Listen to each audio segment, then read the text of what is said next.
Hi friends, இந்த மாதிரி நீங்கள் கேசரி செய்யுங்களேன். நல்லா ரவை கேசரி அவ்வளோ சாஃப்டாக இருக்கும்.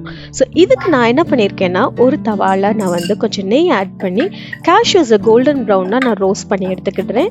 அதே நெய்யில் வந்து கொஞ்சம் ரவையையும் போட்டு நல்லா கோல்டன் கலரில் நல்லா ரோஸ்ட் பண்ணி எடுத்துக்கோங்க. அந்த ரோஸ்ட் பண்ண ரவையோட நல்லா சூடாக உள்ள கொதிக்கிற தண்ணியை நீங்கள் வந்து ஆட் பண்ணிக்கோங்க. Double the amount of 2.5 cups கூட நம்ம ஆட் பண்ணிக்கிடலாம்.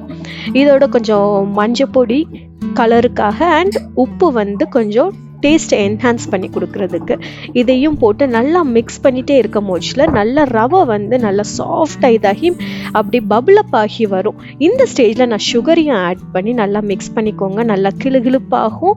அதுக்கப்புறம் லைட்டாக வந்து திக்கன் ஆக ஆரம்பிக்கும். இந்த ஸ்டேஜில் கொஞ்சம் நெய்யும் ஆட் பண்ணி கொஞ்சம் டாஸ் பண்ண அந்த கேஷ்யூயும் ஆட் பண்ணோம்னா நம்மளுடைய ரவா கேசரி சூப்பராக யம்மியாக ரெடி.